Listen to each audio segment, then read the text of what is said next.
গর্ভের সন্তানকে পৃথিবীর আলো দেখতে দেওয়া হলো না, তাকে অ্যাবর্ট করে প্রিজারভেটিভে ডুবিয়ে লিভিং রুমে সাজিয়ে রাখা হলো। ঠিক এরকমই ছিল ময়ূরী দেশাইয়ের সৎ বাবার মানসিকতা। ময়ূরী দেশাই দেখতে অনেকটা শাবানা আজমির মতন সুন্দরী হঠাৎ করে বিখ্যাত সাংবাদিক অরণ্য সেন শর্মাকে ফ্রেন্ড রিকোয়েস্ট পাঠান একটি তদন্তভার গ্রহণ করার জন্য। ময়ূরীর বাবা ভারতীয় খনিজ অনুসন্ধান বিভাগের ভূবিজ্ঞানী খুন হন মধ্যপ্রদেশের খান্ডারু নামের এক গভীর অরণ্যে গিয়ে। সেই অরণ্যের দুর্গম এক পাহাড়ি গুহার সামনে মেলে নিতিন দেশাইয়ের লাশ। সেই গুহায় নাকি অধিষ্ঠান করে স্বয়ং দেবী ছিন্নমস্তা। দেবী নাকি নিজেই সেখানে নরবলি দেন। গুহার পাহারায় থাকে এক রহস্যময় তান্ত্রিক। সেই গুহায় সাধারণ মানুষের প্রবেশ সম্পূর্ণভাবে নিষিদ্ধ। আবার এদিকে ময়ূরীর পরিবারও কম রহস্যময় নয়। যখন ময়ূরী 6 বছরের ছিল তখন তার মা তার বাবার সাথে সমস্ত সম্পর্ক ছিন্ন করে জাপানে সেটেল হয়ে যান এবং সেখানেই দ্বিতীয় বিবাহ করেন। কিন্তু বছরখানেক পরে ময়ূরীর বাবার সাথে তার মার আবার যোগাযোগ হয় এবং নিতিন দেশাই মারা যাওয়ায় তিনি গভীরভাবে ভেঙে পড়েন। আর দ্বিতীয় গল্পটি হলো একটি হিরে নিয়ে। একটি হিরে যার হাতে থাকে তার কাছে আসে ক্ষমতা এবং সমৃদ্ধি, কিন্তু যদি হারিয়ে যায়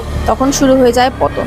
যার কথা মুঘল দরবারের আকবরের কানে অবধি পৌঁছে যায়। সেটি ছিল স্বয়ং মহারাজ প্রতাপাদিত্যের হিরে চন্দ্রহীরক বা ক্রিসেন্ট ডায়মন্ড, যার মাঝ বরাবর আছে শিবের জটার মতন এক বাঁকা দাগ। চন্দ্রহীরকের লোভে যুগে যুগে খুন হয়েছে একের পর এক। হিরেটা আবার হারিয়ে যায় এবং তদন্তভার এসে পড়ে অরণ্য সেন শর্মার কাঁধে।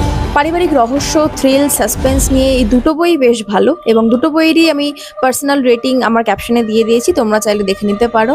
দুটো বই হাওয়াকল পাবলিকেশন থেকে প্রকাশিত, পল্লব সরকারের লেখা। সো প্রথম বইটা হলো মায়া অরণ্য, যার প্রিন্টেড প্রাইস 175 টাকা, আর দ্বিতীয় বইটি হলো চন্দ্রহীরক রহস্য, যার প্রিন্টেড প্রাইস 250 টাকা। এবং আরো অনেক বইয়ের সাজেশনের জন্য, রিভিউয়ের জন্য কিন্তু আমাকে ফলো করতে ভুলো না। Thanks for watching.